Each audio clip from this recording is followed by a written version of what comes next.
10 minutes. I'll tell you all about it. Nice. Fantastic. We're here again with episode 15 of Corsairport. I thought I was following Connor's pointer. There we go. All right, so we're following Connor. He's drawing a guy and some jeans, I guess. It's just a warm-up sketch. Yeah. Look, I'm not judging you. I am narrating what you're drawing, Connor. Jesus. Yeah, sure. So much for not arguing with people. All right, so before the stream, Connor declared he wasn't going to argue with people anymore. That's a thing that happened. Shep is excited, possibly for the first time I've ever seen, beyond me going like, all right, we're going to play a new type of D&D, and Shep's like, great, excellent, I have a new character I just thought of, he's so cool. I wish I was excited. I'm just decisive. Why do you need a new kind of D&D to play a new character, Shep? Do what I do. New character every week. Why repeat yourself? I love it. I just decided yesterday, or today, in fact, I'm going to homebrew a new class because I want to make a new character. Well, I mean, cool. Look, friends, we could talk about it in the future doing Food Dungeon. Whole new campaign. You have to farm food in the dungeon, bring back chewable monsters for the people in the village to eat. Otherwise, they won't have enough food. You have to have something like a Warhammer. Anyway, look, we're here with the 15th episode of this particular show, which is also in its third and maybe third and a half season. Now, some people have trouble remembering robSHEPart's name. Sometimes they call him robSHEPart. Sometimes they call him robSHEPart. That's why I've decided to address him by his official military title and last name, Commander Shepard. Commander Shepard. Don't forget robSHEPart. I get that a lot too. What if we did it French and we were like robSHEPart or something? No, I really like Commander Shepard, right? Like Commander Shepard is still confusing enough that people will just enough, but people will get it. People will get the reference. Yeah, in French. I'm not sure if Rob gets the reference. Rob, have you played Mass Effect? No. Okay, so Rob doesn't get the reference, but that's fine. The rest of us do. Commander Shepard sounds good. Yeah. The Shepard in French is berger, so that's just throws another wrench in that. Okay. So my name would be Robert Berger. Well, look, we're not changing our names into French because I'd still be Arthur. So. I think I'd be Michelle. Look, only you can make that choice, Mick. I mean, I think I look like a pretty good Michelle. For Michelle, I think I could make it work. Only you can make that choice, Mick. Is what I will say on that particular subject. Mountain Blade 2 Bannerlords come out since the last episode. I think we had Animal Crossing New Horizons since the last episode, and Final Fantasy 7. What is it? Reloaded? Redone? Remastered. Listen, let me tell you something about this game. The story is a little bit different, and I don't want to spoil anything because there is spoilers.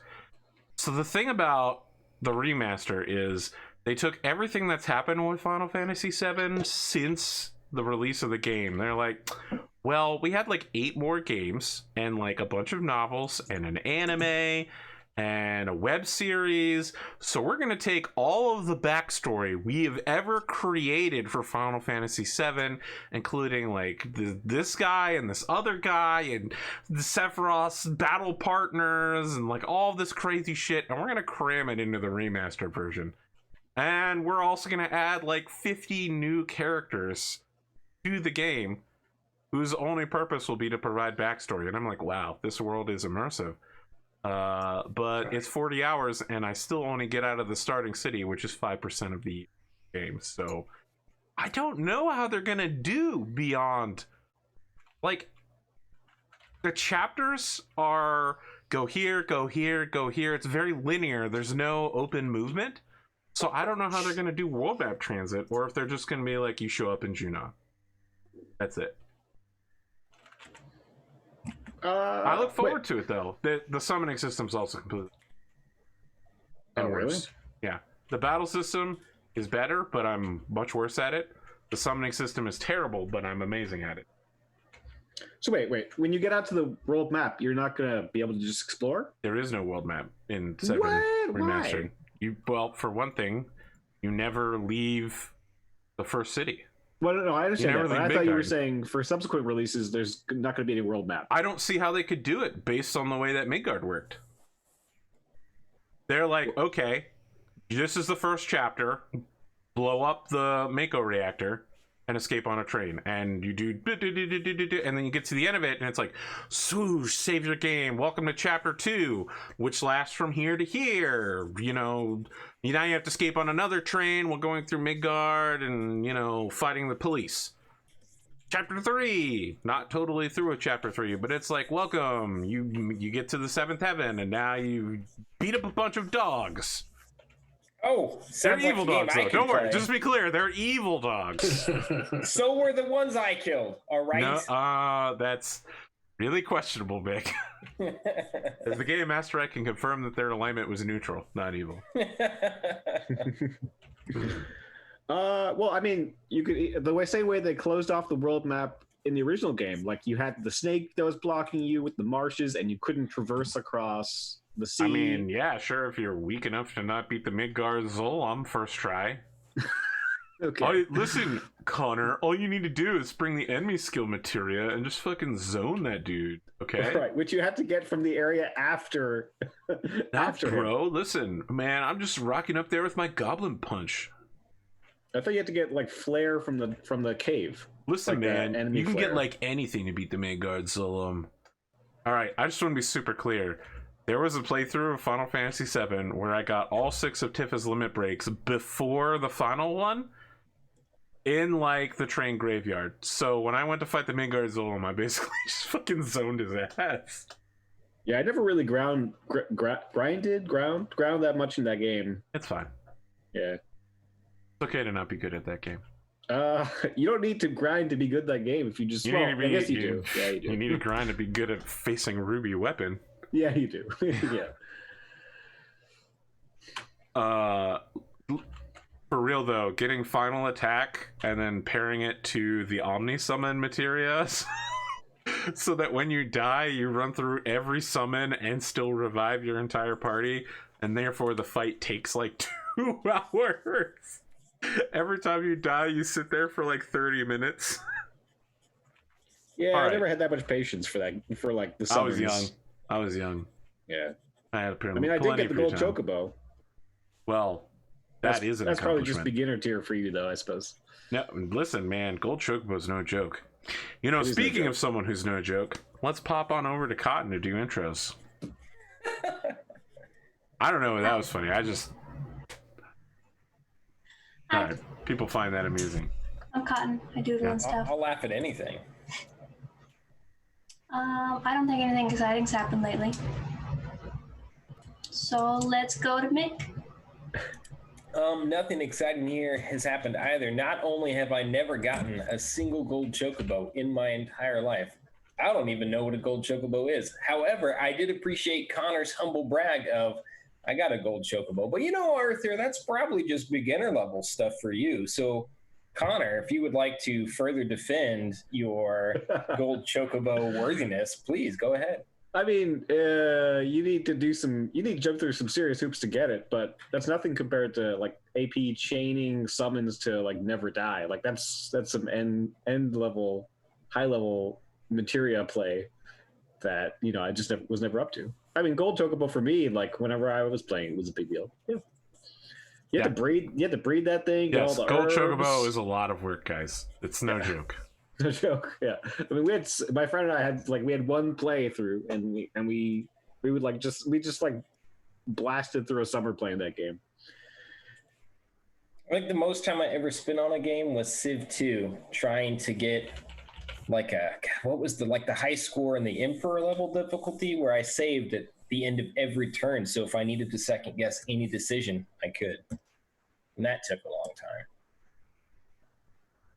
But yeah, saves coming will always like add a lot to your not playtime. Necessarily any more skill. Well, you learn in theory, maybe. I learned I should have just turned on the cheat thing and done what I wanted to and saved myself a lot of time. Sure. So, Rob, what exciting thing do we have to hear from you? My exciting thing is 10. Wait. Oh, hold on. Gotta mute that stuff. So I just found out like 20 minutes ago that my car is, kaput. And it's just too expensive to fix. So tonight after the game, I've got to go shop online for another car. Tomorrow morning, I got to go out and go buy it. So, just unplanned stuff. I got to tell you, thinking though, you're going to get? I got to tell you, car prices are really good right now. Yeah, I might be able to find I'm about something. to pounce. They say it's going to take $1,900 to fix my exhaust system. Yeah. It's time to give up this car that I've had since before I went to college. And I'm going to get a new used car. And the prices right now are fantastic. I've been waiting like a fucking praying mantis. Like a Venus flytrap. I'm waiting for those deals to just come towards me, and then I'm going to snap them in half. So hopefully I'll get those deals tomorrow, because my car's like $3,000 to fix. So I've had that Jetta for 15 years. It's kind of a bummer to lose it, but I don't know. My next car is to me more of a tool than a personal item, because I'm still delivering and will be doing the driving jobs. So I might get a Kia, or I might get a Hyundai, because those are just lower but still good reputation cars. So yeah, I might even get a Kia Soul. I actually don't dislike those cars, even though they're boxy, but they seem kind of cool. But I don't know. Tonight I will figure that out and pick one tonight and then go get it tomorrow. That's my news.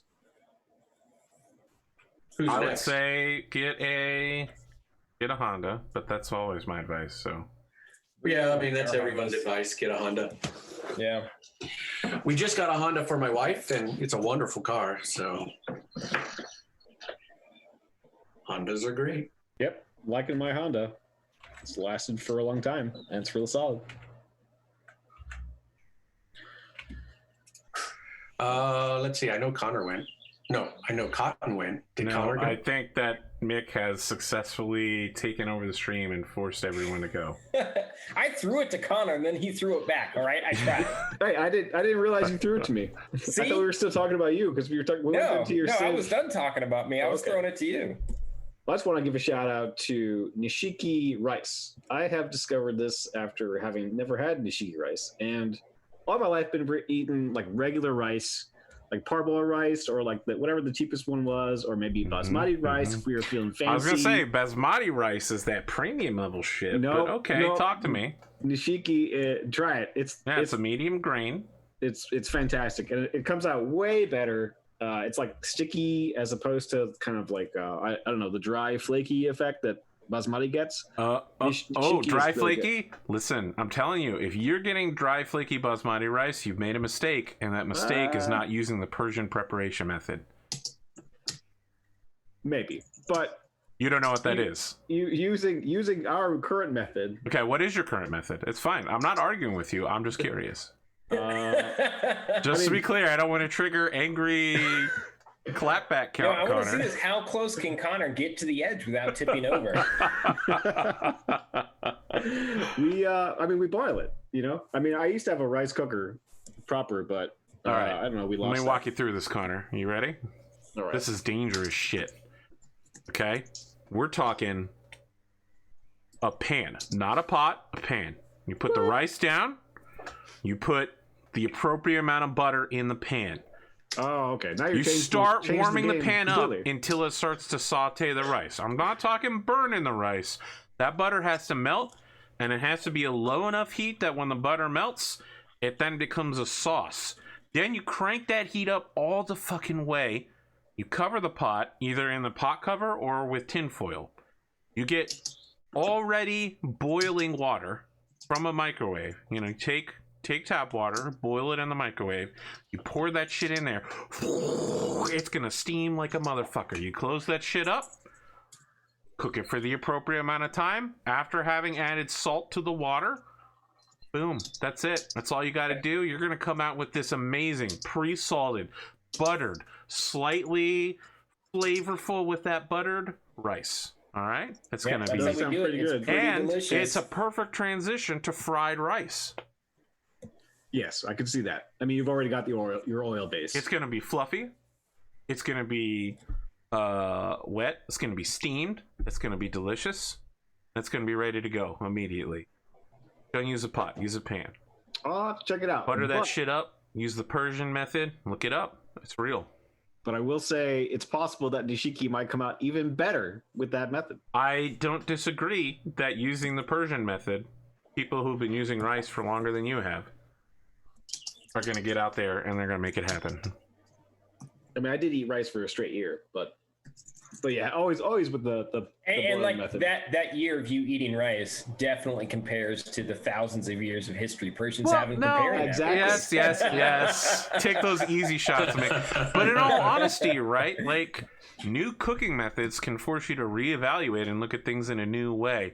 I know that sounds trivial, but look at people like Bruce Lee. People were like, yeah, you have to do the same martial art the same way for like 20 years in order to become a master. And Bruce Lee was like, what if I just learned really good martial arts from like 8 different schools and found what worked for me and then kicked everybody's ass and became the most famous martial artist in history and I mean, looked really good in photographs. It's cheating? Oh, I assume then, Mick, that you've always used the same style of art and you never pulled anything from any other school. You're 100% that Jack Kirby guy. I've never had to learn. I've never had to do anything. Just always like this. Yeah, I've never tried to better myself. Are you of crazy? Course, exactly. Yeah, you just eat rice for a year and you never try to expand. You know, there's no dickoing, there's no Kirbying. I will say, adding butter to the pan like at the get-go does fundamentally like it's almost like cheating because it's like it's listen, like Connor, I'm about to alter the deal, so you better pray I don't alter it any further. I could tell you some advanced rice cooking techniques that I can't share here because it's forbidden knowledge. I see. Adding butter to whatever you're cooking isn't cheating. It's the proper way to do it. All right, Nebraska, calm down. I mean, if you can cook it, you can cook it with butter. Look, if you're not buttering even if you're cooking it in a pot, you should still be adding butter to it at some point. Not like buttering your rice is a complete failure of logistical preparation. Buttering your rice is kind of like the instant win button. It's like, yes, it's going to be better with butter. Okay, if by instant win button you mean making it better in every way. The proper way to cook. Yeah. But, I mean, if you're like, you know, say watching what you're putting in your cooking, that becomes challenging. 2 tablespoons of butter for like 5 or 6 cups of rice is not going to significantly impact your caloric intake. You're eating rice, so you're already looking at a massive sugar rush. Are you going to fight him about this butter thing, Connor? Are you? Are you going to fight him about the butter thing? You're adding 200 calories, and then also the rice. 200 calories to like 1,000 calories of rice. I mean, use coconut spread instead of butter. Though. Nope. Don't do what Cotton said. Butter's better. This is like listening to a motherfucker say something like, you know what? We're going to compromise and use light mayonnaise. I'm like, no! If something calls for mayonnaise, never use light mayonnaise. It's not a compromise. It's a step down in every way. There's nothing that is light mayonnaise based that's ever going to be as good as real mayonnaise. But, you know, eating healthy all the time is a step down from, you know. Eating healthy is basically admitting culinary defeat. I don't need to hear from the queen of a gallon of sweet tea every day. We're not Americans. Sweet tea is like what would happen if you took tea and added a fuck ton of sugar to it. And we're like, this is a drink that we should have on a daily basis. The best Grandma's sweet tea just is going actually to put out a made of picture syrup. for you. I mean, syrup is just sugar that's been boiled, but yes. Yeah. You got to use the simple syrup. Yeah, you've distilled all that deliciousness down into, a more deliciousness. Yeah, more hearty, filling, shit. I don't know. I can't think of the word. But anyway, I agree with Cotton because she's always right. I agree. The Nishiki rice is a fantastic rice, and people should check it out. Basmati rice, friends. It's an excellent all-purpose rice. Been eating basmati rice for years. I don't know what I've been doing all my life. Eating basmati rice. I think. Did you have a problem with the basmati rice? Well, I mean, again, as I said before, it's sort of like, it's like highly individualized. I can't quite come up with the word for it, but that's fine. It's highly. It's to your taste, Connor. Nishiki rice is to your taste. It's okay to say that. Yeah, it's not an argument, right? Well, you confronted me about I don't like cilantro, which is why I also don't like gazpacho. And I have that gene that makes asparagus make your urine smell absolutely fucking awful. You'll die. You'll die if you smell it. You just want to fall over and die. I'm pretty sure everyone has that gene. Yeah, doesn't everyone have that one? No, only a small portion of the because everyone in this house has that. Okay. But I think on average, everyone's pee does smell worse after asparagus, right? You're just talking about what they say. No. Okay. Well, I mean, I'm sure someday they'll do a scientific study on this very important thing. They've done oh my God. Everyone needs to eat asparagus for dinner tomorrow. Pee in 4 separate cups. I want to tell you that I have 7 rules for streaming. And number 1 is don't talk about pee or poop. There's actually a 0th rule, so there's 8 of them. But yeah, I think see, Chad is saying they don't have asparagus pee. You're absolutely wrong. Chad is correct. Not everyone gets asparagus pee. It's genetic. There's a gene that activates in your body. Okay. Okay. I mean, it's not like I particularly paid attention, to what asparagus did to me. So, I mean, I don't know. Maybe it doesn't even affect me. I don't know. I mean, you would listen, Connor. Let me be absolutely clear. Sure if you had it, you would know. I suppose. In the same way that if someone was like, "Oh, are you missing an eye? Do you only have one eye?" and you'd be like, "I don't know. I've never seen myself only have one eye." You would know. It would be so obvious to you. Mm-hmm. We have anything we want to discuss besides this, or maybe some other recipes we want to share around before we get started? Yeah, I think Nishiki does it. I recommend it again. Family recipes. What do you got for me? Butter and sugar. What else do you need? Yeah, most of my family recipes involve 2 sticks of butter or a splash of vinegar or a pinch of cinnamon. Okay, let me be clear here. The recipes that you've just said are not recipes. Those are your ingredients that you've listed. You're listing additives to a dish. If I know a recipe, it's either my mom's or my grandma's, and I'm not going to share it without their permission. Oh, like my mom's double. Oh my! Wow! What a good kid! Oh my gosh! Listen, you can't say butter and sugar because when you put that together, you're making a cream or you're making a syrup. All right. I didn't say butter and sugar. No, but Mick did. Butter. Mick said butter and sugar. Papaya. Yeah. I've never heard about that.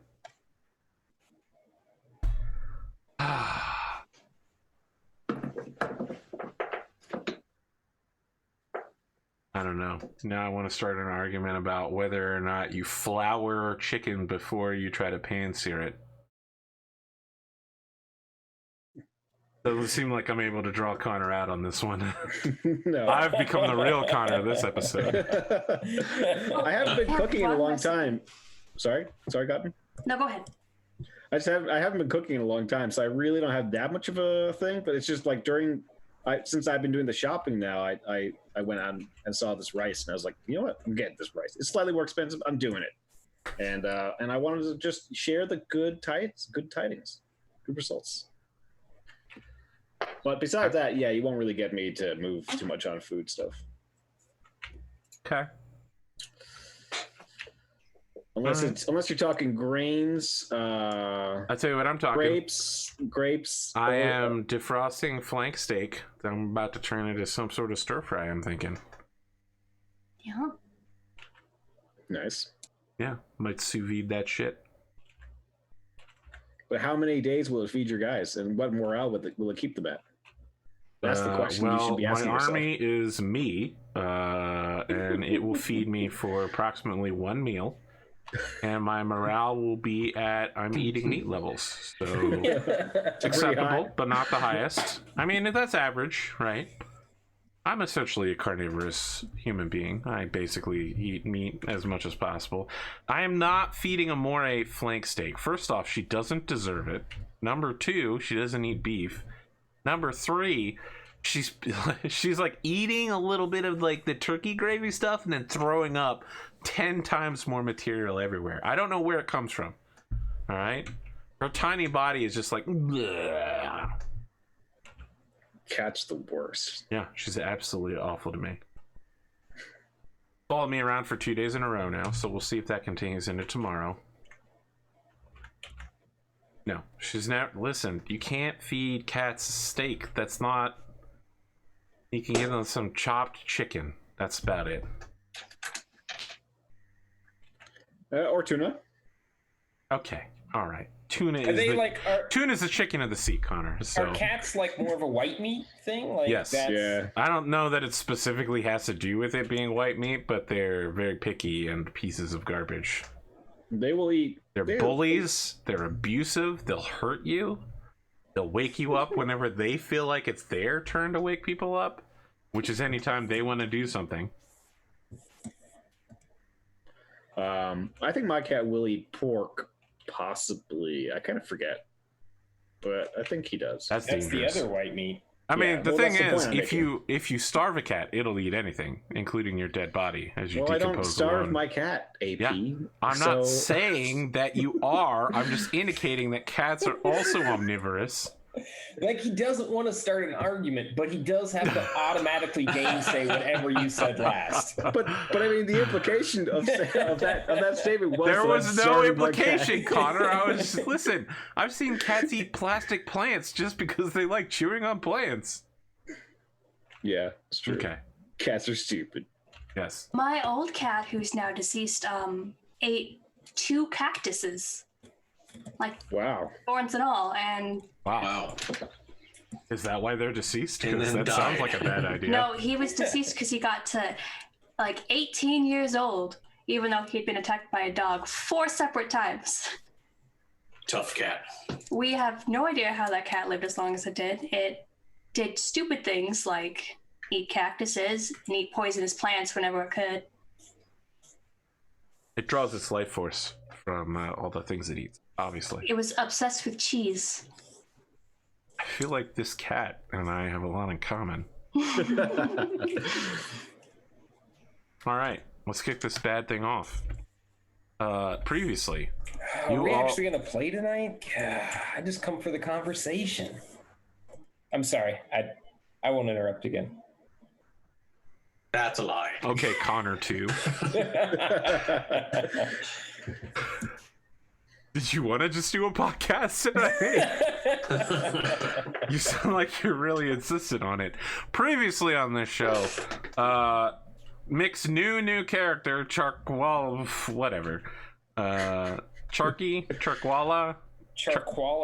Charqualo. That sounds like a Italian fashion model. Showed up out of nowhere in order to pester his younger brother. It turns out that after having been stabbed by a criminal, he swapped bodies with that criminal and is now on his way to find his shitty younger brother, who he really doesn't like, in order to summon shitty younger brother's mother, who is his stepmother, so that she can relay a message back to their combined father. Yep, I'm pretty sure I got that familial tree right. It's pretty complicated. The rest of the party took a breather after Pico. Turns out Key gave a final warning to all of her love rivals. I wouldn't say her love, to the love rivals, and then stepped out. having taken a series of clothes meant to emulate the visage, the appearance, the splendor of Ashe Heiral, he disappeared, making the magistrate of the local area very upset. The rest of the party has gathered around. Lyra no longer has spider eyes, and are planning to go back down to Baco in order to completely clear it out. I As believe promised. the plan is to use stone shape to turn a wall into a tunnel or a door. Yeah. That was our last plan, yeah. Great. So are we heading back down there immediately, or were we still up in the city or at the city? I mean, technically right now we left off at being in the city. What do you want to do? Okay, so the only two things I want to do before we go is Sharqualo wants to try and find a moment where it's just her and Ashe, and Who? Fullboard. Did he see where Lyra put the goggles that turned her eyes into spider eyes?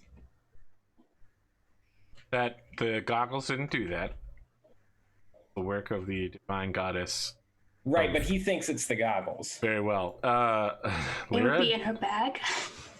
did He's he gonna ask- see that you put them away? Probably, because I think she put them away when Okay. she got her. All right, so Fullwork No, is it was going to probably go to Lyra and ask to borrow the goggles. Oh, wait. Why? Sorry. Because I would like to have beautiful eyes like you did. I don't think that the goggles did that. But do you know? I'm fairly sure. Oh, that's disappointing. Would you mind if I tried anyway? I guess. Why think? She'll hand him the goggles. And he's just going to wear them until his eyes turn into spider eyes, or he dies of old age, whichever happens first. I should turn off the infusion. Do you have dark No. vision? Yeah, I he can't already wait for has him to dark die vision. of old age, I guess. Yeah. I'll give him back when Lyra asks for them, but his plan is to wear these glasses until he gets cool eyes.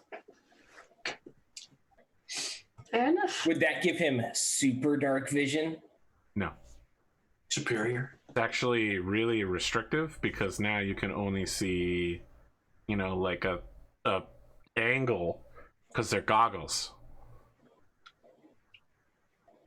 Oh, he loves them. They're like the best thing ever.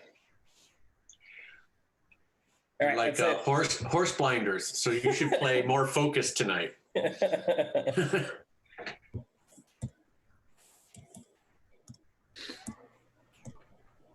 All right. Well, will we get going, folks? It's You been a have full night everything you rest, need?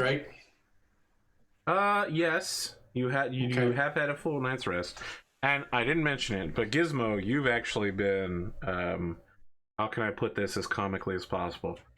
You've been propositioned by the local wizards to teach them your mechanical ways.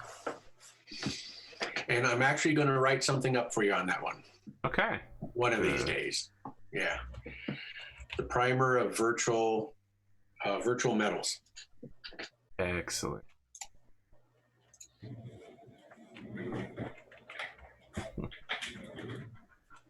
No, sorry. I shouldn't laugh because That's all right. It'll have a back door for him.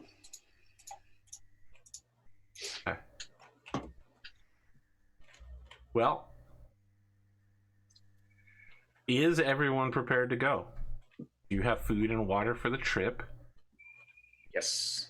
Oh, probably not. But I'm just going to assume that Ashe will give me whatever I need. Oh yeah, you wanted to have Who? a conversation with Ashe. Ashe. Yeah, set the scene here for The me. French. Yeah. Where in the Drow Undercity? I mean, I'm just gonna try and follow him, and when there's no one around or within easy earshot, I'm gonna, sidle up close to him. All right, let me set the scene for you there, okay? Walking through the city, Ashe going around grabbing provisions, maybe stopping when he sees a nice, well-cut suit of clothing. And just to be clear here, right? Like the kind of stylization that they have in this vaguely Frenchish area is as different as when you see Tony Stark showing up in a suit to Wakanda, and everybody in Wakanda is wearing those Wakandan weave clothing, bright colors against dark backgrounds, lots of geometric designs and wavy patterns, and you're like, man, that suit doesn't look so good next to these Wakandan clothing. Yeah, so, Connor's walking around in Ashe is walking around in his full armor, looking at these amazingly detailed designs. It's woven from spider silk. You walk around a darkened corner to make your way through a shortcut, and that's when your brother slams her hand. This terminology is going to get difficult. Slams their hand next to you and does the Kabedon wall slam and traps you against the wall if you were talking to. Be like, hey, Angel Boy, listen up. Yeah, this thing, it happened. And of course I went to the local, don't act like you don't know. Of course I went to the local magicians first and was like, hey, fix me back because this sucks. However, they didn't believe me, so I had to sneak into the palace, and they were saying some mean things about me. Like, do people not like me? Like, everyone I know of before has liked me. They tell me to their face how much they like me. I'm the best. I hear it all the time. But, like, do they not actually like me?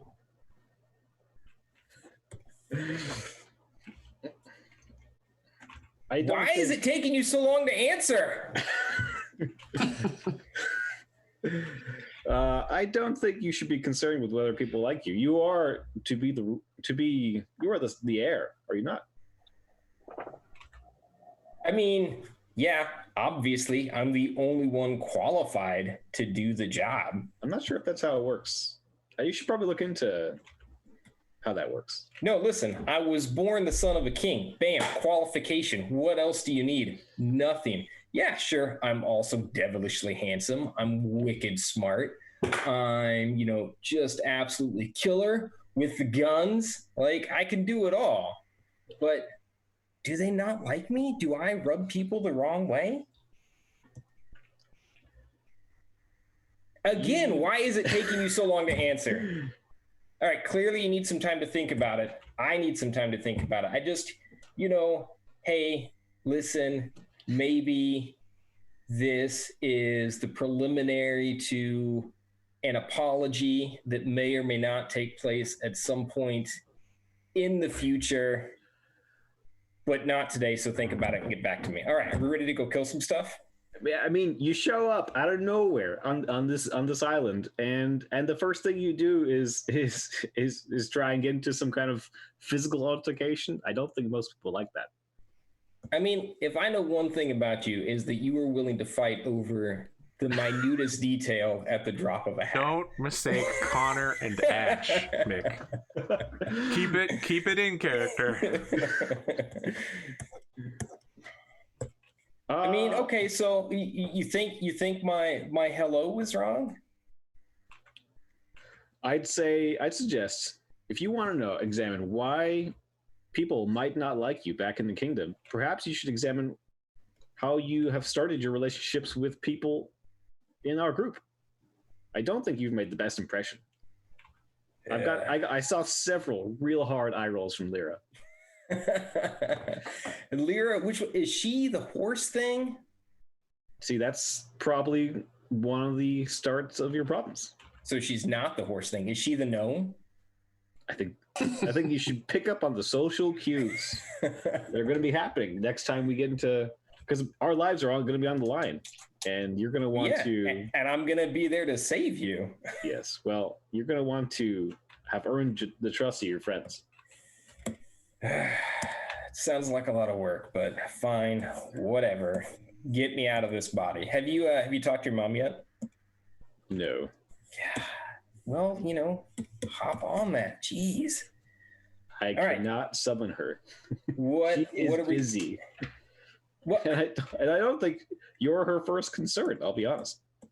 How am I not everyone's top priority? I am the heir apparent. Like, Yeah, but things fall apart without me. She doesn't really have any relationship with you. That's true. You know why? Because she stole my father away from me, and I'm still just, like the tiniest bit bitter about that, Angel Boy. I mean, if she could so easily steal his attention, maybe that's on you. Oh, on me? Are you trying to say this is somehow my or my mother's fault? I don't know what I'm trying to say. I'm just saying, look to yourself. That's all I'm saying. Wow, Connor, I was with you right until you made that argument, and listen. Yeah, I want you to know that the blaming moral divorce high on the ground. kids. All right, look, the high ground was looking great, right? And then it fucking turned into a swamp and dropped you into the bottom of a mine shaft. Yeah, I'm sorry. I should stop drawing and trying to roleplay at the same time. So Ashe did tell me to look into myself. Can I make an insight check on myself to see if I'm at fault here? Absolutely. I don't know that at fault is. I mean, that's very judgmental and values based. Right. But I will allow some conclusions based on your insight check. That is everything about this character, is that they're judgmental and values based. What values are they based out of? That I'm the best at everything? What school of philosophy do they okay, so I mean narcissism is technically a school of philosophy. Okay, you rolled a 4 with a +4 to insight. You have an 8 total. So you draw the following conclusions: that your little brother is dumb and stupid. That obviously you're the best. There's another explanation for all of this, and magic is probably involved with why people don't like you. Yeah, you must thanks be, for you must nothing, be cursed. Angel Boy. God, all right, let's go kill some things. That'll make me feel better. And just to be totally clear, you also very much believe that Ash's mom is totally at fault for everything that's happened.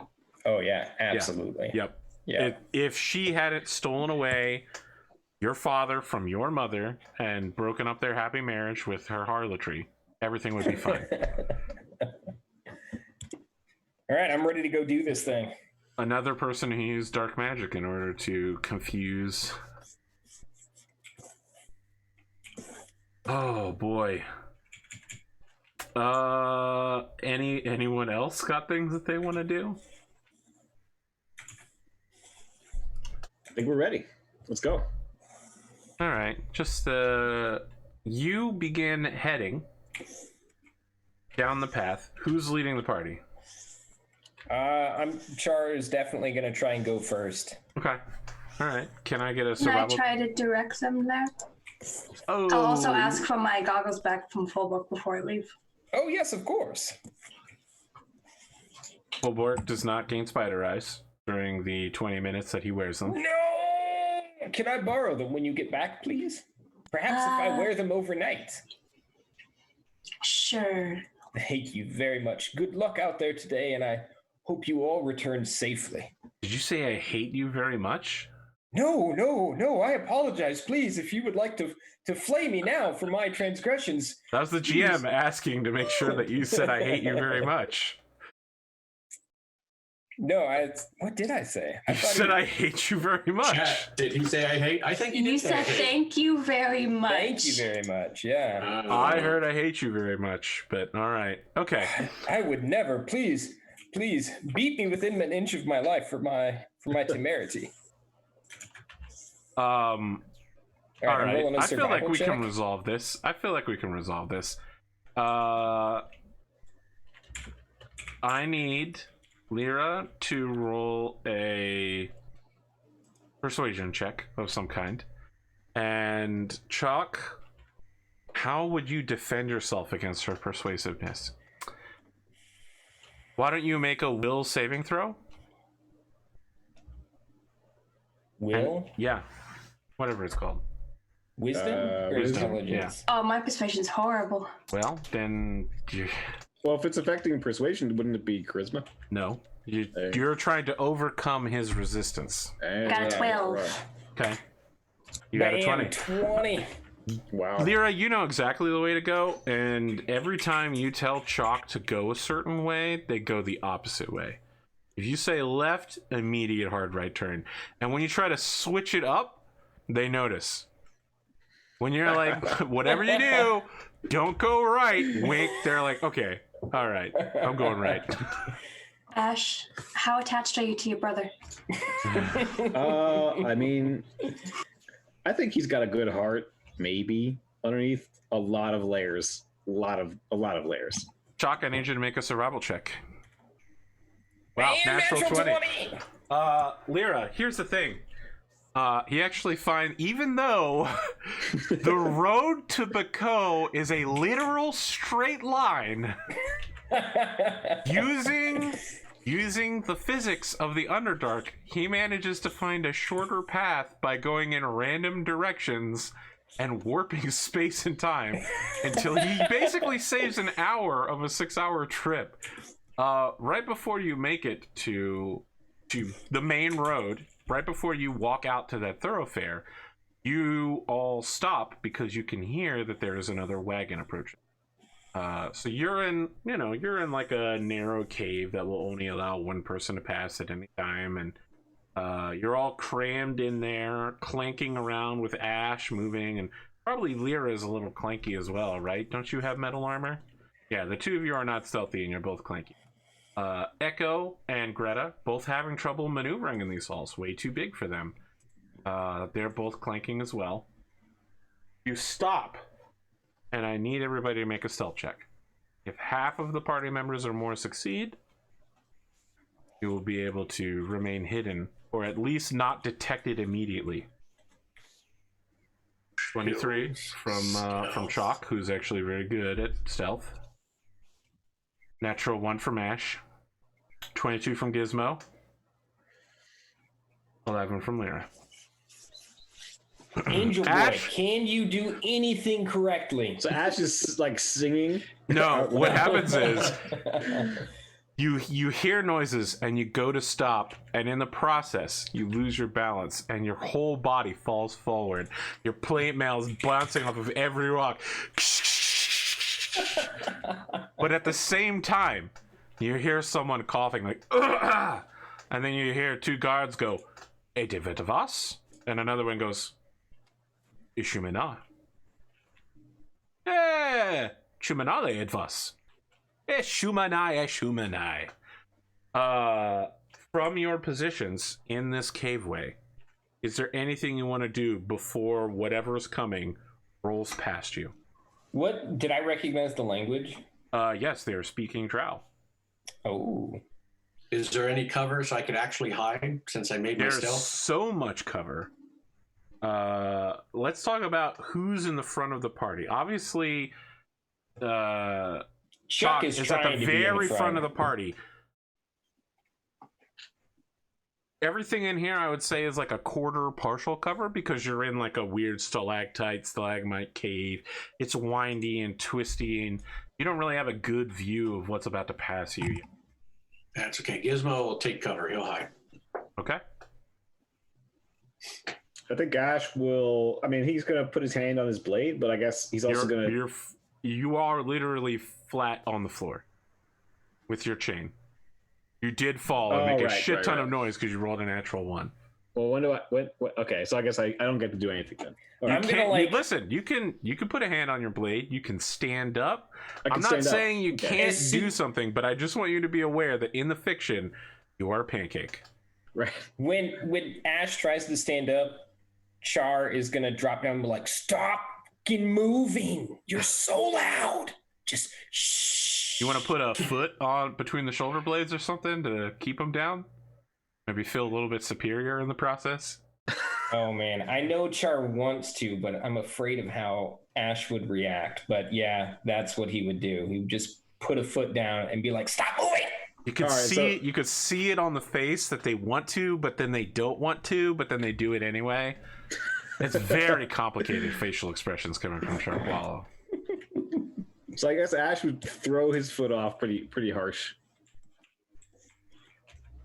Okay. And then?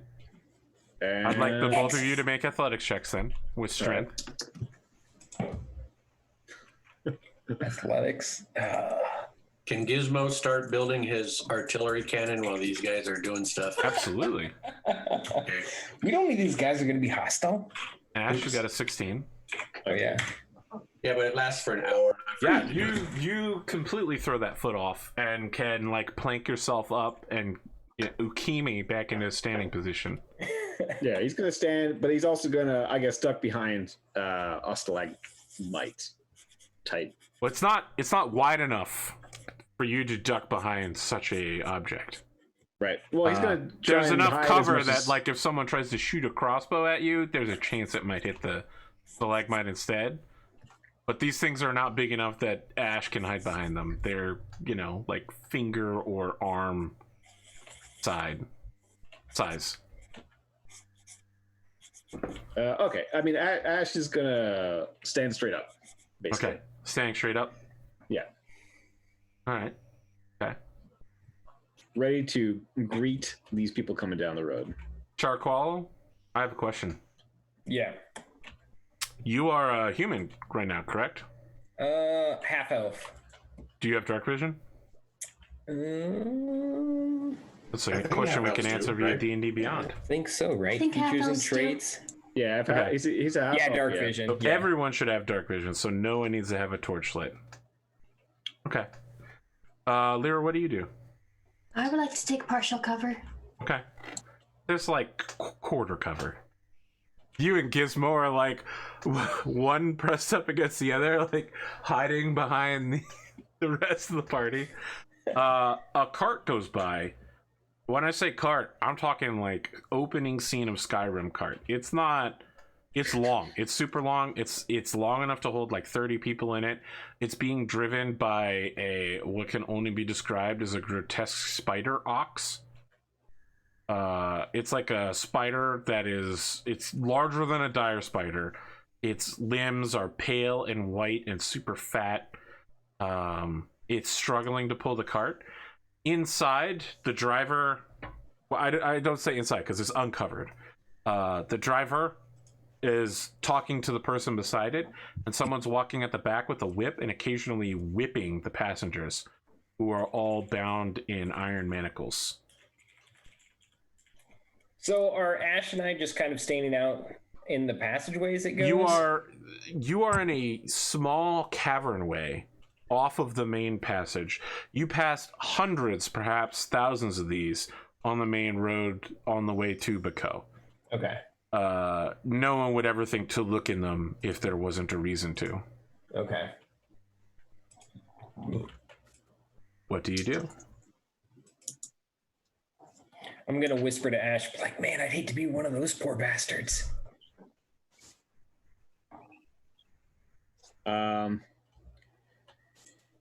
Well, do you think we should do anything? Why? Because, I mean, well, the slavery might be the way down here, but it's not our way. Oh, it's not, is it? How strongly, hey, Connor, how strongly do we feel about slavery in Out of character? like wherever it is our characters are from?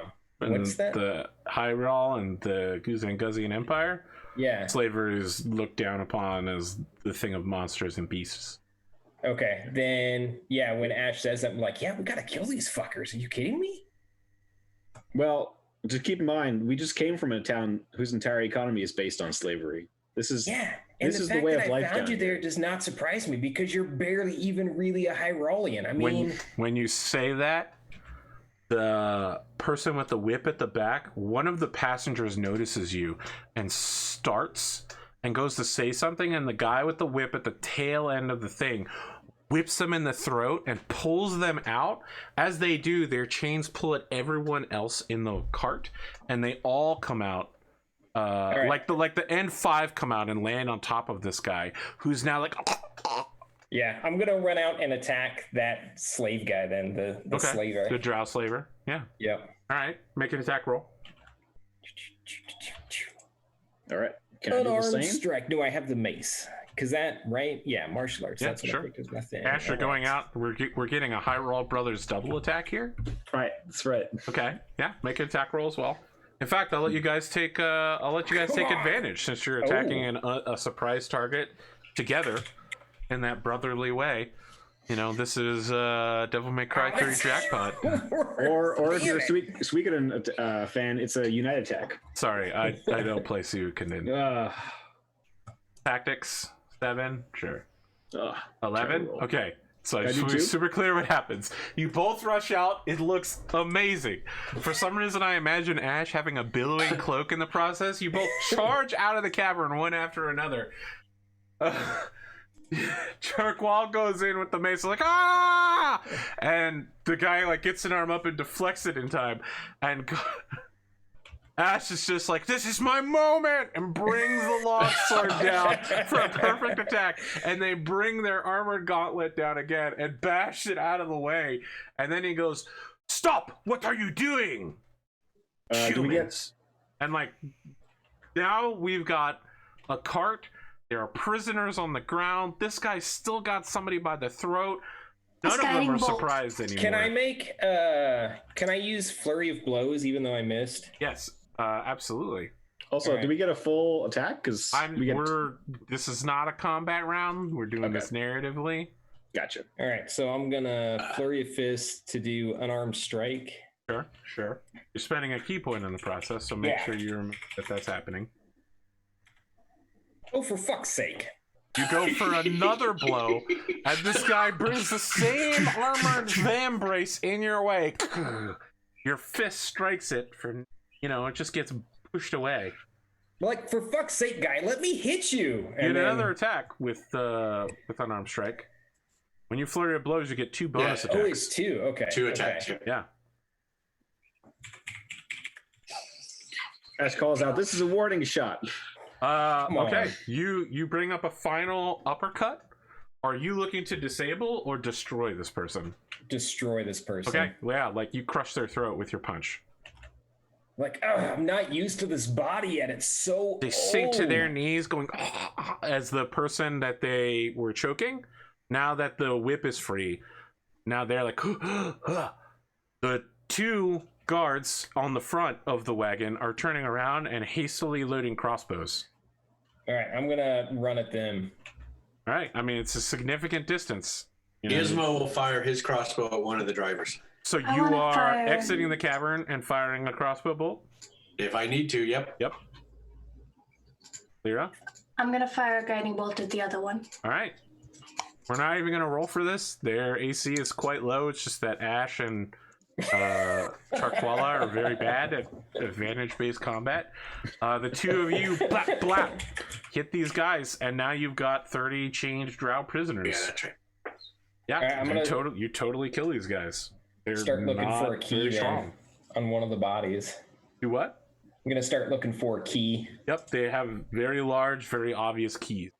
All right. Gizmo will go loot them. He'll check for anything else. Okay, they have cloaks. They have papers written in drow.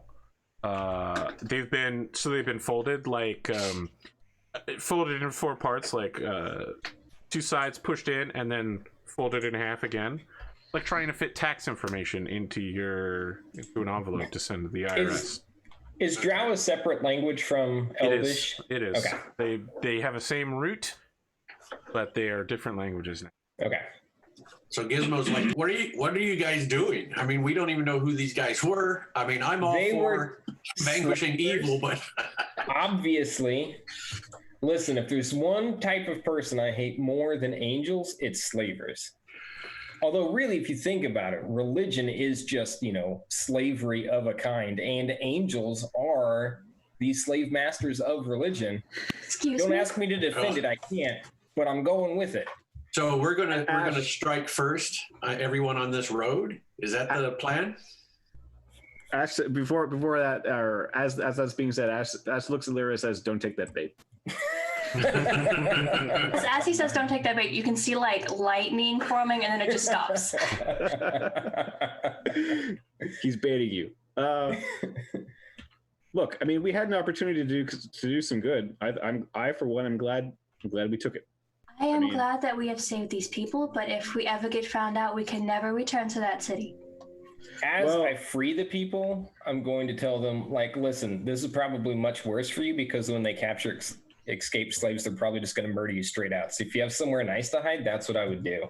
So let me break down what's happening while you're all arguing with each other. Yeah. The prisoners are attempting to get up, but since they're all chained together, the 5 that are down there, the 6 that are down there, are all having trouble moving around without causing... They're constantly attempting to get up and causing everyone else to fall back down again. Some of the ones on the wagon are helping them up by like using their chains to yank people to their feet. It's clear that almost all 30 of these people do not speak common. So you're talking to them and they have no understanding, except for one individual. Race? However, jumping back over to Gizmo, you're looting these people. You quickly gather 3 pouches that have about 400 copper pieces and 8 silver pieces. You've got documentation from all 3 of them. You've got a seal. So it's like a patch or a handkerchief that has something embroidered into it.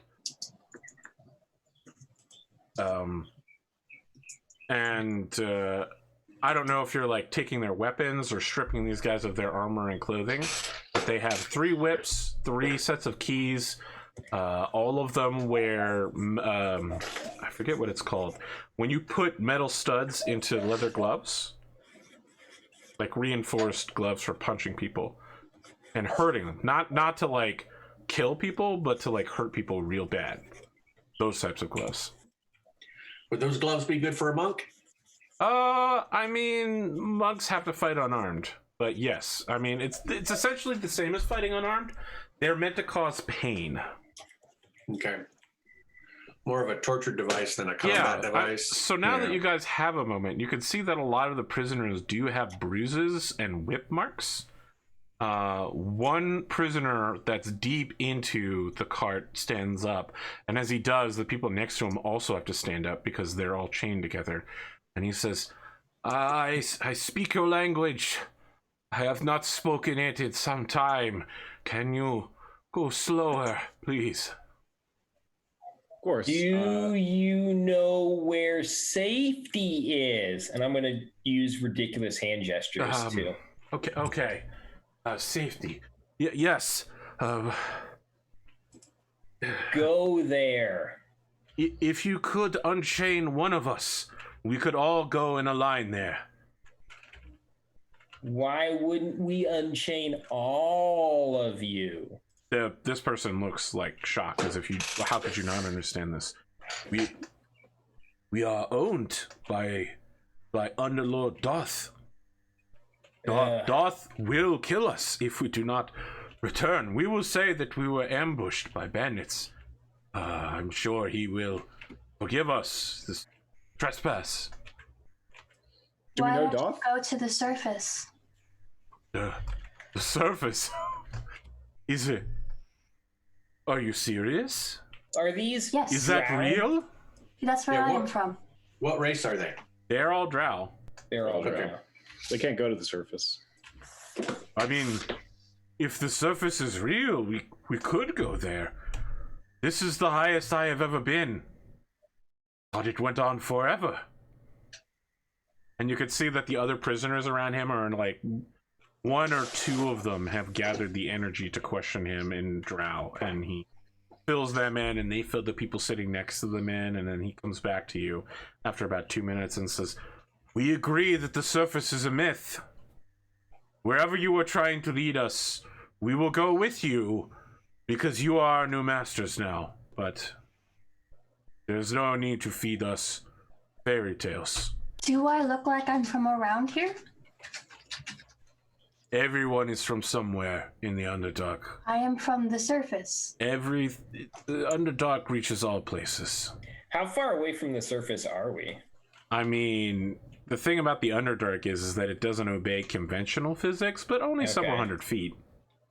Well, how soon? I mean, even if they can't. Okay, fine. The only path you know back to the surface is about a 7-hour travel that leads you back through Black Whip Hold. can you guys just, like get lost and live in the tunnels like rats the rest of your lives? Does that sound at all appealing? No, we will be tracked and killed. What tools do you think we would do at this? Where will we find food and shelter? Where are to the group? Char is saying, where are we headed right now? Currently, like, what are we doing? Bako. And what are we doing when we get to Bako? We're going to be ridding it of evil.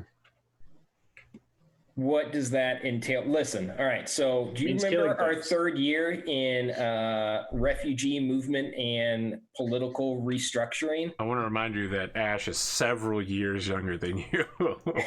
Have you not taken that one yet? So anyway. He probably took it, but just not at the same time as you did, because you're like 10 years older than him. Listen, I'm not really sure what all happens at Bako, what's involved there. Just spitballing this here. We go, we clear out whatever that place is. We just leave those people there. I assume it's less crappy than where they're at right now. We could, but surely the magistrate will be looking to make use of this fortress. We should certainly warn them at the very least that the magistrate will be coming. I mean, what if we don't clear it out? And see, what I'm doing here, Ashe, is I'm using my fingers to say that we say one thing, but we mean another. So we say we didn't clear it out. Like, how important is that to you? It's my word. My word is my bond. Well, I would point out that in your specific oath, your actual word is less important than your actions. That's true. But killing evil, so we've killed evil. Let's go there. We've killed the evil. Now, step 2 is we either leave these people in a place of safety, or we go back and make sure no one thinks bad things about little Ashy boy. But I did give an oath to clear such an asshole. I did give an oath to clear out this dungeon, you realize. I'm pretty sure I did. Like this dungeon specifically, Bako, or like this whole thing? Definitely just Bako. There's no way we can take on the entire underground. Okay, yeah, because I'm not real sure how things work down here yet. I did not take the Underdark elective, so sorry. Yeah, I'm looking to get back up to the surface as quickly as possible, but we are looking to clear this Bako area. And I agree, we can try and leave these people there. Is there any other place down here that is currently empty, or we could make empty as well as Bako?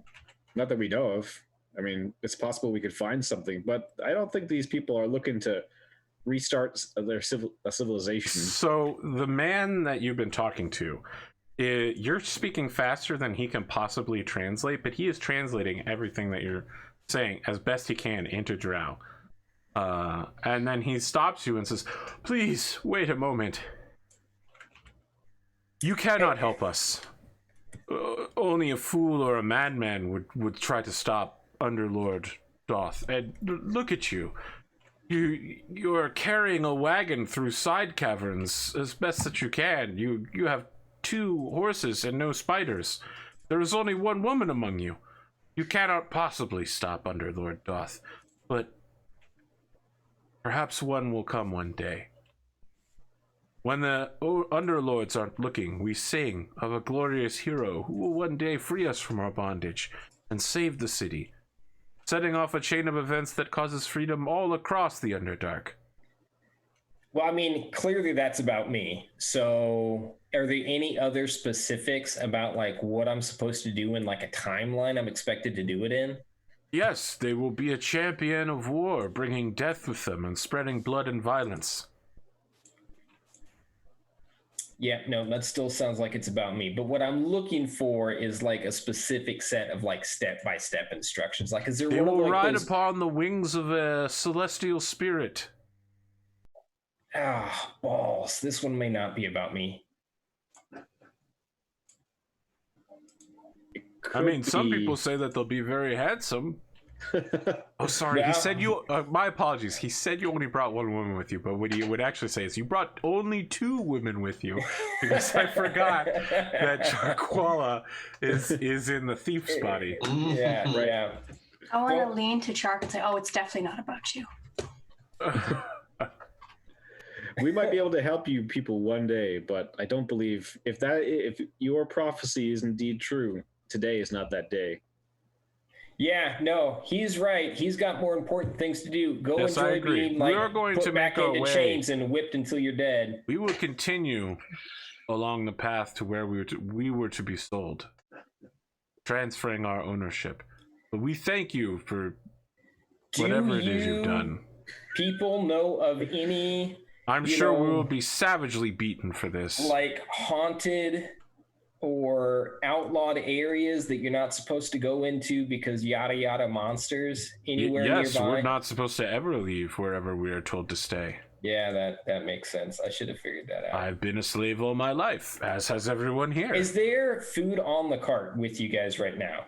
No, he looks around and says, "Do you eat drow?" Wait, you eat each other? No, I'm asking if you eat drow. I don't eat drow. Then no, there is no food on this cart. So you guys couldn't just like chill here for a little bit and we could come back and get you. Like you would starve to death before we got back. Why? Where are you even from? Commoners have to make everything so difficult. Well, from the surface. So he cringes and says, "My apologies, my lord." Drops to his feet. "I have angered a woman. The great goddess will strike me down." That would solve a lot of problems. You guys are laughing, but this is a very serious scene. You I'm know, the rest of the drow are character, now not like in looking character. at him like he's fucked up real bad.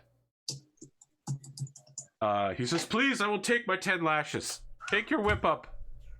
All right, pretty boy here is going to administer them. I don't sully my hands with that kind of work. Of course. All right, Ashe, to you, I have just a single question.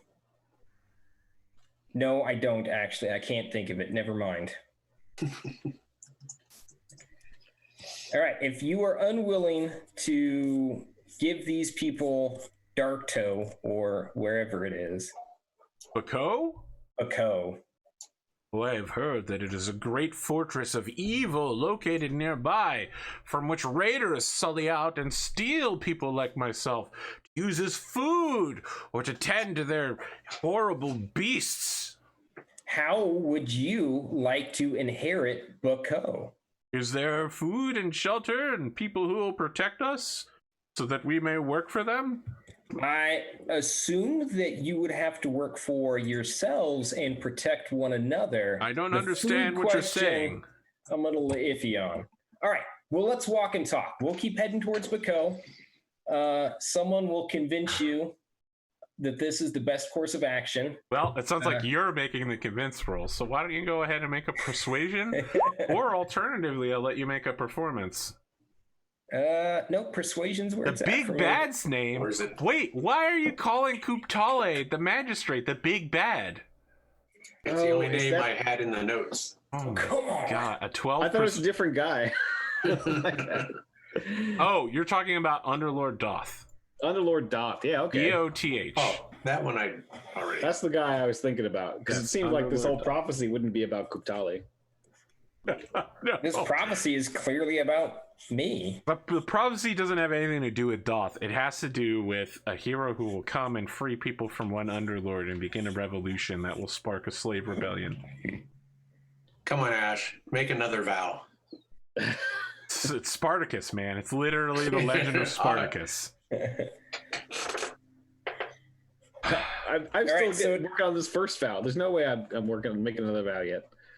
Are we making a book about this game? He is learning. No, we're not making a book about this game. There are people who have, in my previous campaigns, asked me if they could make books about what happened. I don't know that they've ever finished the book, but they started. All right, so... All right, yeah, a 12 is not enough to convince the slaves to give up their entire lives and begin working in a free society with literally zero knowledge of how to do that. Okay, so in that case, I'm going to pick up the chains Yeah? and say, in that case, I guess you guys belong to me because I stole you saved you, whatever. I mean, he nods and is like, very well, master. Okay. So follow us they all drop to their knees and bow towards you. I'm like, okay, great. So follow us until, I come up with an appropriate way to dispense of you. Shall I act as your translator, my lady? Yeah, that'd be great. That'd be awesome. Thank you for such an honored position. So they all shift so that this guy that's at the back, they all start getting off the cart one by one, and then they rotate the whole group so that he's at the front of the group towards you. So he's now leading a procession of 30 people in a double line of chains. Can I start unchaining them? Yes, they will resist your attempts to unchain them. I'd be like, nope, let her do it. It's going to be easier for me if you don't have chains. To be unchained by a woman, my lord. To be unchained at all. And then, people are getting unchained, and they're just like, oh my god, what's going to happen? They're going to kill us. They're going to kill us. This is all just a game that they're playing. Yes. Ashe, you're better with people. Could you, make them stop freaking out? Ashe will try and calm them down, and he's gonna anyone that's severely bruised or diseased, he's gonna try and heal with all of them have pretty bad bruises from being punched by these leather inset metal gloves and being whipped and beaten, starving. How many of them are there? There are 30. 30. Ashe is like, I'm gonna walk around and give each of them one hit point. Start healing there. Yeah, I guess. Maybe you want to play favorites. No. Okay. Let's see how much I have. Oh, one thing I haven't mentioned is that all of these drow are male. Right. Okay. Yeah, I guess. I mean, hopefully we don't encounter anything too rough in the subsequent thing, because he's gonna heal all the drow. When you do that, so 30 points. The head drow turns to Chakwala and says, my lady, your servant is so great to walk among us at your word and to heal us. And then it turns to Lyra and he says, we offer such great thanks for you to the responsibility to unchain a slave. You're too kind. You're too kind. This isn't some sort of mockery, is it? You won't kill us? No. The tiniest bit of hope re-enters his eyes. He translates it to everybody else, and it's clearly nah, obviously they're gonna fucking murder us. This is the long-term sadistic game. I've been, my cousin's been here before. All right, well, how far away are we from... Less than an hour. Less than an hour, okay. So... At this time, Echo and Greta have moved your cart through the wavy, horrifying back alley areas that Chakwala physically twisted time and space to get you through. You can tell that the slaves smell that there is a ton of food in form of your rations on the wagon, but none of them make a move to grab anything, and water. Do we notice that they pick up on that? Yes, it's super obvious. It's gonna be just one of those days. One of those days, isn't it? All right. I thought you wanted the role playing. I want to start sharing some of my Char rations. is saying. That's Char's reaction to this. It's gonna be a long day. How many rations do you have? I only have 5, but she's gonna break them into pieces to try and make it go around. Okay, yeah, you know how it goes. Fishes and loaves. Yeah. Yeah. Listen, it's enough to have a meal for each of them. It's not enough to get them through a whole day, but yeah, people are super thankful. And to be fed by a woman, they are they're crying. They don't know how to process it. They're so in shock that all of them have gone blue skinned as opposed to their normal darker charcoal brown. In the process, they're just wow. Yeah.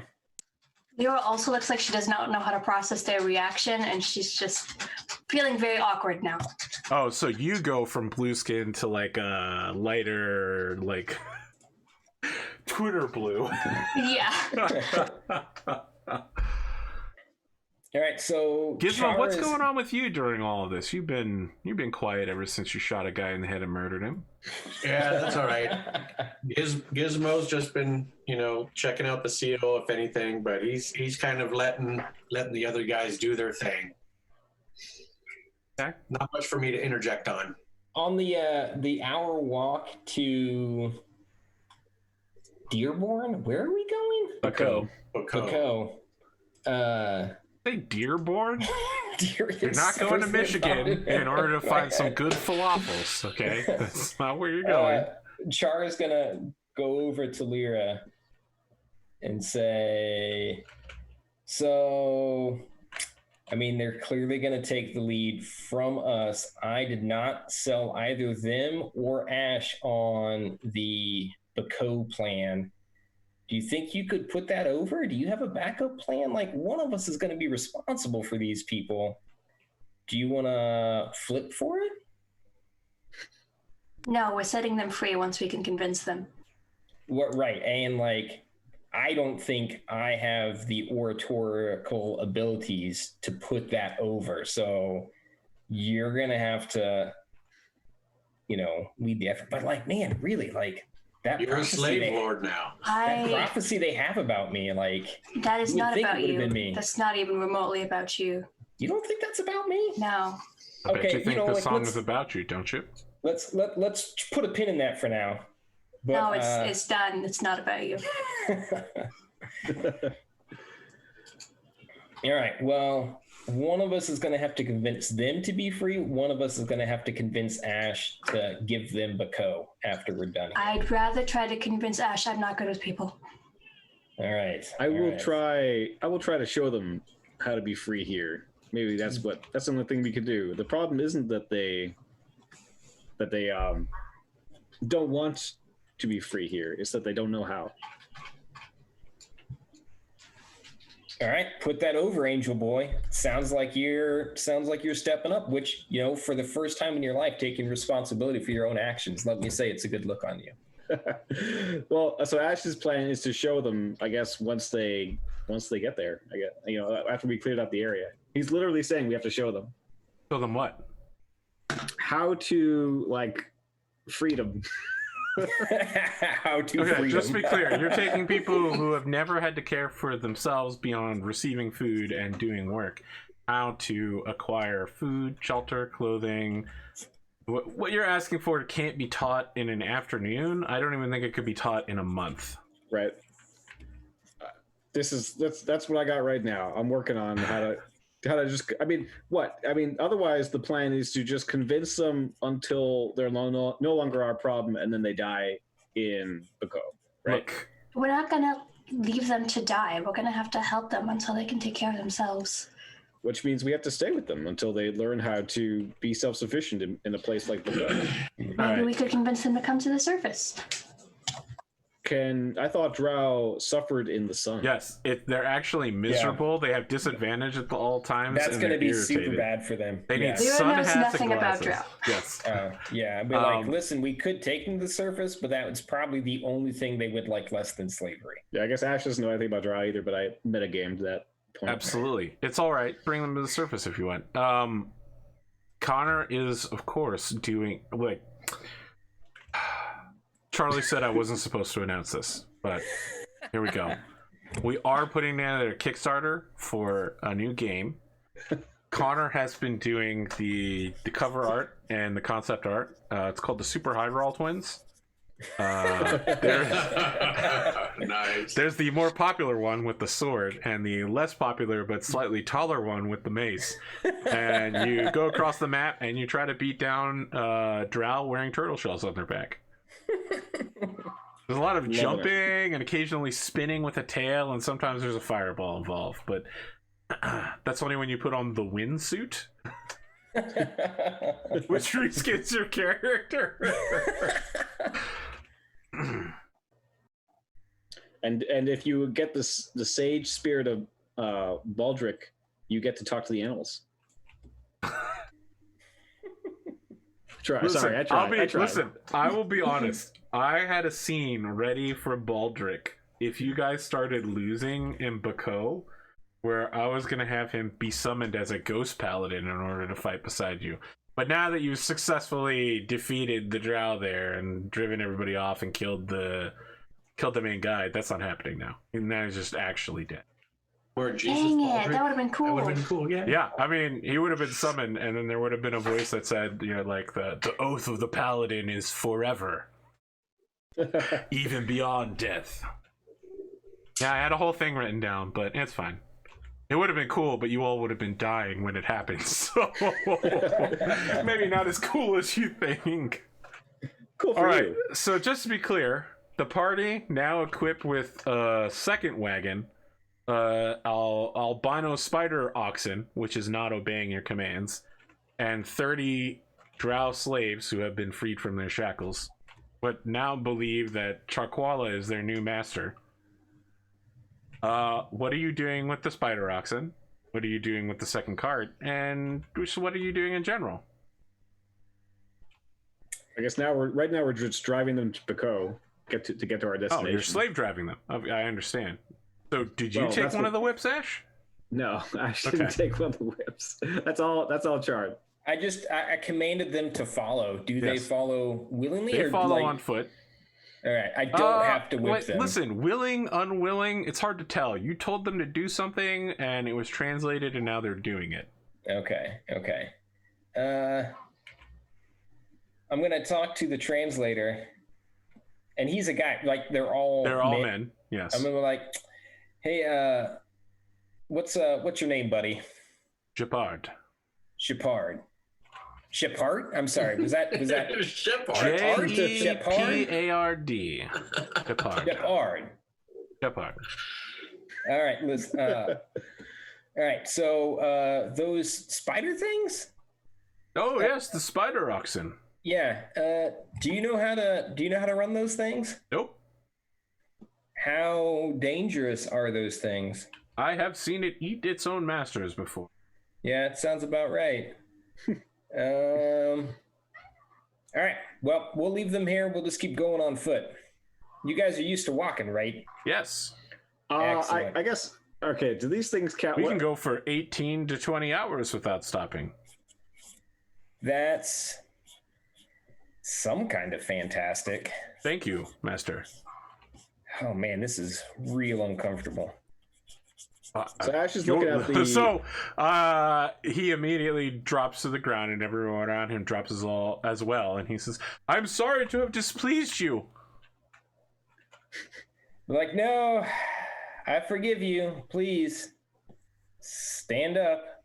Very well. Where shall you administer the beatings? I want everyone to pat themselves once on the back as punishment. Self-flagellation. Have you heard of it? Just to confirm, you wish for all of us to take our hands and slap ourselves on the back. Yes. All right. Gently. He translates it, and they all go as hard as they can. And he says, "Such a wise and kind master to allow me off with such a small penalty, and that my fellows do not suffer very much for my mistakes." Yeah. You see the rest of the drow are like nodding and saying positive, affirming things in drow, like, "Oh wow, this is the greatest master we've ever had. We don't have to wear uncomfortable chains while we're transiting. We got food and water. We don't have to hurt ourselves very much. They got 1 hit point. Man, it is just their day." So in the meantime, Ash is looking at this spider thing, and like, does it seem like an animal to like? I guess it seems like a horrifying abomination of an animal. Well, I mean, I want you to imagine that there was a spider that's albino and slightly taller than you and like 12 feet long, and wherever there's not white hair, there's like weirdly lumpy fat flesh.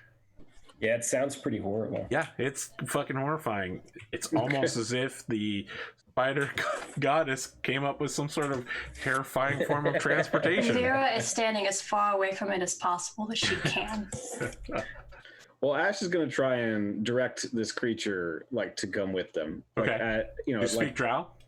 No. Okay. Whatever you say to it, it completely ignores you. No, with the whip. Oh, okay. Make an animal handling check. That's right. Time until Connor is eaten.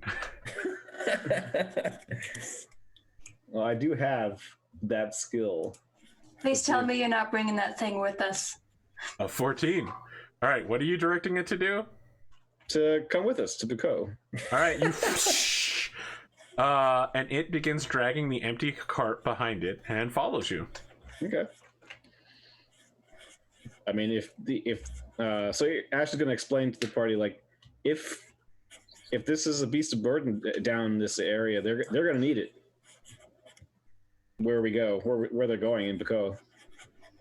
We shouldn't just leave it on the side of the road. Oh, where we're going in Baco to sell them? Because apparently you're not on board with Team Baco Free the Slaves plan. I am. I just said that I was.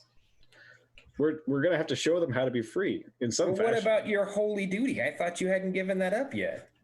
We are still clearing out Baco, and then we will give it to them. Okay. All right. Hey, so I said a thing about angels and religion and slave owners and yada, yada, yada back there. Your mom's not going to hold that against me, is she? She probably will. She probably holds a lot against you. Have you heard from her yet? Nope. All right, let's go to Baco. Yep. So they proceed to Baco. Okay. About an hour later, you all find yourselves outside Baco. I've got the map set up. Unfortunately, I don't have 30 drow mail tokens, a spider oxen, or a second cart ready. But you are all there and have arrived at the correct location an hour earlier than you thought you would, using the mind-bending planar physics of Tarquala's navigation skills. All right, and just to be clear, Lyra now knows this route because she has perfect travel memory. Even though it literally, when she thinks about it, it literally makes no sense since she moves in a straight line to get here. So Ash will try and like calm them down, calm all the slaves down, and tell them that we'll be back out. Yeah. I'm going to address my subjects. Yeah. And say, all right, you all stay here. We're going to prepare a, home seems a bit generous, a holding pen for you all. When it is safe, we will return to place you in your new cells. He nods and says, "You're correct. This is very generous." Yes. Master, does this servant speak for you? And he gestures towards Ash. Yes. Ashe Heiral is a... All right, so he translates Ashe Heiral, and then they all begin saying Ashe Heiral. Just so that you know that all 30 of them have learned that your name is Ashe. Yes. He is my one of my emissaries to you. And you may listen to they all his look words at the whip that he now wields because as if they have come from me. He is a cruel and harsh master. Do not cross him. For his vengeance. Oh, let me tell you something. He C-3POs that, right? Like when you say cruel and harsh master, you know, he does hand gestures while waving towards Ashe, and like everyone is like, oh yeah, obviously, because he's got the whip. He's the new taskmaster. Do they not remember the healing? I mean, healing's one thing, the whip is another. Okay. All right, so... you know what? I will let you make a performance check to bring them back on your side. If you want to be hurt a little bit and be like, can't believe you all forgot about the good things that I've done for you. Taskmaster Ashe. A 7? No. A 7. Like, you pretend... Maybe that you don't pretend that you're hurt. You look hurt, and they all interpret it as a sign of your dire anger. And they all fall to the floor immediately and throw their hands up in the sign of submission you've seen them do several times. Good job, you freaked them all out again. Like, come on. All right, is, like, possession 9/10 of the law with slavery? Does anyone know how it works down here? Can we leave these guys here? If someone wanders along and is like, oh, hey, 30 free slaves, let me take these home. Or will they be relatively safe? SHEPart says, yes, that's exactly correct. We follow whoever tells us what to do and will commit violence on us. That's pretty much how we came into command of them, so... Yeah, that sounds about right. You committed very serious murder. Yeah, that's true. I mean, Underlord Doth will surely kill you when he finds you, but he will know that we have followed the codes. Yeah, Not him personally, but whichever slayer he has sent on your trail in order to recover us. Yeah. God, you guys just can't make anything easy, can you? All right. He immediately drops to the ground, throwing his hands up, and all of the rest of the males do the same thing. Pat yourselves on the back. My apologies for this. Pat yourselves on the back. All right, they do. They give themselves one hard slap on the back, and you can see that it leaves a slightly brownish red area on their skin's no longer blue. It's kind of like a dusky chalk, but it leaves like a sunburn. All right, to the group then. Char is like, have you guys been here before? Like, is there a safe space? Like, is there a door? What is the junction here? Like that little anteroom and then the ladder. I guess Char doesn't know any of that. So like Char is just looking at this passageway into that anteroom, right? Like if Char moves right there, what does Char see? Gizmo will go ahead and describe what we know happens in the first room or two, so that Char has. So is the first room safe? To the best of our, I have no idea. Well, to the best of our knowledge, we don't know. They could have retaken that room. All right, so we go in, we retake the first room, we keep our slaves. I just feel gross saying it out loud. Into the room. We keep them there. We murder everything else that needs murdered. And then I guess see what happens. How does that sound for everyone? We could try telling them that it's their slave duty to be free. I mean, yes, on paper, I like that. But we don't actually know if there's like food and water. You know That's what? a Connorism. Ash, I will absolutely allow you to make this check. I will allow you to attempt to use ethics and morals and philosophy to explain to these people what it means to be free. It's going to take you like an hour, but I will allow you to make this check. At disadvantage. Awesome. Wow. That's fantastic. While you make this speech, I am going to try and scout out the area, and I will come back. Give me a list of bullet points that the two of you present. What is freedom? Freedom is the right to choose what makes you happy and getting to do it. It's the thing that Lyra adds. Ash will convey like the responsibility of being free, like that you're responsible for yourself, basically. Okay. Any other points? Just those two things. Just those two things. The right to pursue a healthy, happy life and not have to worry about being beat by somebody. Looking out for each other, working as a team instead of to help everybody as everybody helping one person. I'm going to tell you right now, based on the list of things that I have, Lyra is making the roll, and Ash. Please add more stuff, Connor. Please add more stuff. You're so good at it. I'm not good at this. I have a -1. Quick, send me things. Okay. Wow. No, I'll allow for that if Lyra wants to come up with things and then whisper them. That is Ash. exactly what she would do, because she's bad at talking to people. Could Lyra get advantage because they respect women so much? I mean, Lyra already has advantage on social checks with them because she's a taskmaster and is a woman. But isn't Ash also a taskmaster? You're a taskmaster, but you're not a woman. Right. And the thing that you're asking them for is so utterly mind-bogglingly ridiculous that you have disadvantage to start with. Right. But okay, then now... who do you want to make the roll? I'll do it either way. I mean, Connor says he's going to come up with stuff, but I just want to be super clear. This takes like an hour, and it constantly has Lyra having to get up on her tippy toes and whisper into Ash's ear. So I want to know what that looks like, and if there's any blushing or glances or accidental bumps, maybe like fingers brushing. Look, guys, I'm trying to write a book for the audience here, okay? And look, if you're not into it, just say that none of that stuff happens, but maybe it does. Eyebrow raise. No, I think that sounds fun to me. Lyra might subtly blush. Tries very hard not to show it. Look, I mean, a subtle blush for you is like purple, right? When blood rushes to your skin, you go purple. She does. Okay. Ashe, do you notice?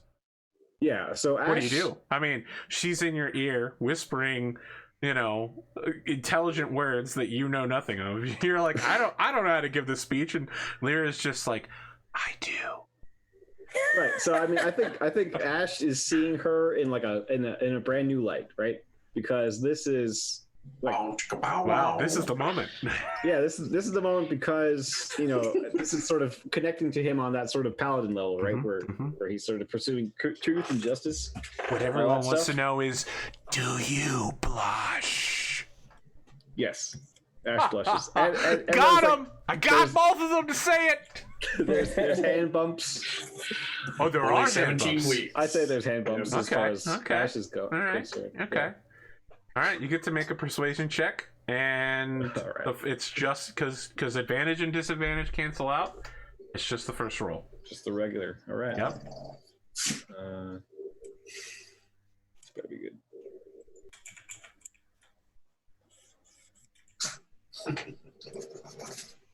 Hey, you got a good roll. 24. Fucking incredible. Oh my god. All right, we'll come back to this scene later. Torquala, you said you wanted to scout ahead. Tell me about that. Stealth up and scout in. All right, make a stealth check as you move forward. I don't know where your character went. I'm like in the doorway there. Oh, there you are. All right, let me drag you. Oh, I said, let me drag you. Okay, you make your way up. So you don't make your way up a ladder. There is actually like a retractable folding staircase that Buttercup left here. So you can see that there's a ladder, but like some sort of platform has been placed against it to help you get up. Like, in my interior monologue is the interior decorating of this place is just bizarre. Well, now that you're up here, Torquala, you can see that about 10 feet south of you, there are a ring of purple runes that glow with an energy that are set as a circle, just along the wall, up the ceiling, down the other wall, along the floor, in a ring. There are doorways to the north and south. Both of them and like are that closed. purple square on the map is the ring of runes, right? Correct. Okay. So can I make an Arcana check to Even check out the Chad is runes? emoting about this. Finger bump. Touch. Arcana check, yes, please do. Are you trained in Arcana, or are you just trying it untrained? Just untrained. Okay, you won't get much information, but 19. You've seen magic like this before in the great wizard halls of the Guzan-Guzian Empire. You know, you had to do a few semesters abroad around the different nation states. You had to do a class with Hollow Mardrovian, the chief wizard of the empire. And this is some sort of interrogative. If you step through it, it's going to check to make sure that you're a person that's allowed to step through it. And if you aren't, it's going to set off an alarm. Okay. So I am not going to step through that. Very well. I'm going to go up the platform and approach the door, but I want to be like checking for, like, I want to be pretty thorough about checking for traps and everything. Very well. Please make an investigation check then. Investigation. Erased the good one. So Gizmo would like to follow, but keep a distance of 30 feet. Okay. Oh my god. Just for the folks at home, that's a natural 1 on the checking for traps model. You are supremely confident in your eyesight and ability, and you check the whole area and you're like, this is fine. There's nothing to find here. All right. What are you doing with this door? The door is shut. Yeah, so it's a reinforced, it's a wood door with iron banding to keep anybody from just like kicking the door down immediately. The door is shut, and it has a keyhole handle. All right. Can I see through the keyhole? Yes. I'm just gonna spend like probably a minute outside the door, listening and looking. Absolutely. See if Make I a can get perception check. anything from the inside. Perception.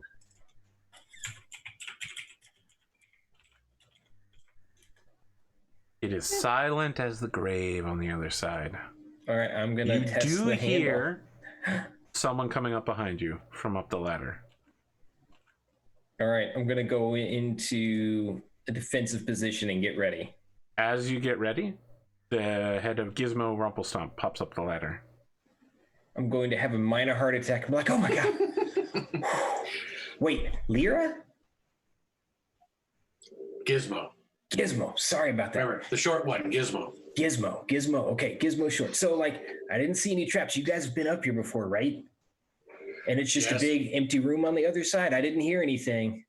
Well, it is a large room, but there's no way for us to know if it's been reset or not. There was a large trap that we think fell, like one of those cube traps. Okay. But I will know, the same time that you know when we open this door, what's there or not. Yeah, I guess one of us does have to be the first one to open the door, huh? Yeah. Now, I propose that I scout ahead and start checking things because I'm assuming I'm a bit more skillful than you are. And I also propose we keep a good distance. Whoa. Does your voice rise in volume just like your voice actually did? From the whispering?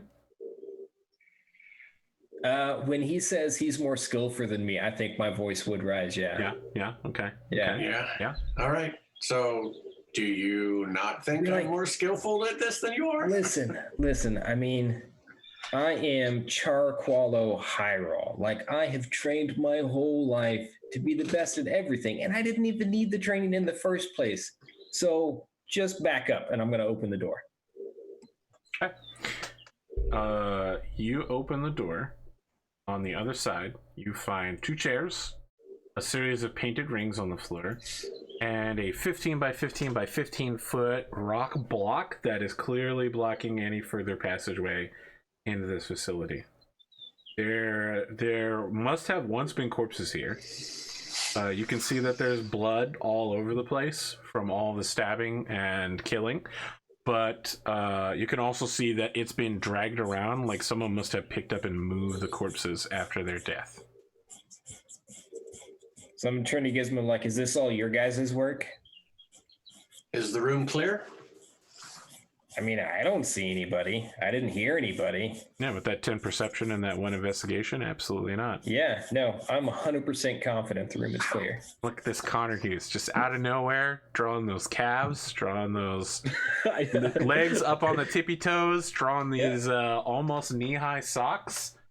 I mean, Conorhughes' interpretation of Lyra is magnifique. Well, I got Lyra's, Cotton's example right here on from Le Francois.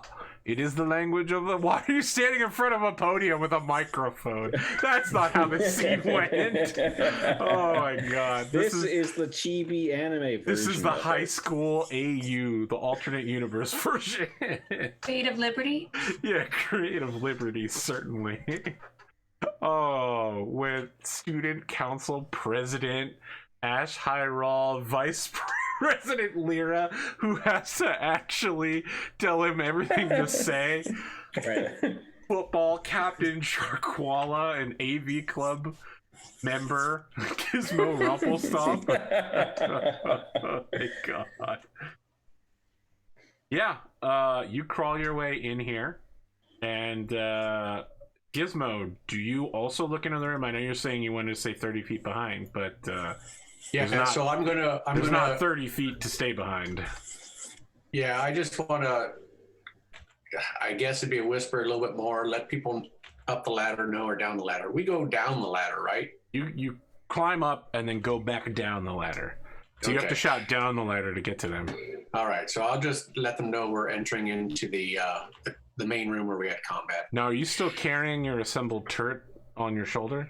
Well, officially they only last an hour. I know. It's gone now. It's gone. Okay. All right, so I will. I don't know how long they last, so I was just checking in. They do last an hour. All right, so I'll go ahead and let them know that we're entering that main room, and then I'll go ahead and go in and start assembling the artillery again. All right, I have several things, Connor. Just several points of notice. One, why are Ashe's calves so absolutely short? Whoa! Oh shit! I'm sorry, Connor. I take it back. That's fine. They were all messed why up. do Lyra's legs bend in the wrong direction? What do you mean? Her right knee is bent in the wrong direction. There is a negative angle on her knee motion. I don't know. Maybe I'm just totally. Am I the only here. one seeing this? No, I know what you're saying, but that's the curve of the calf. Yeah, I see. Okay, Like the bump in front right. is the knee. Yeah. They are looking weird right now. I mean, it's a whip, man. It's a whip. Okay, listen. It's a whip, which is why I feel comfortable saying these things. Okay. I don't want you to make any mistakes for this. This is going to be the one that goes on the T-shirt. This is going to be pretty fun. Yes. All right. Speaking of pretty fun, instead of playing this game, let's have fun by taking an 8-minute break and doing literally anything else until we get back, and then continue the torment of playing this game.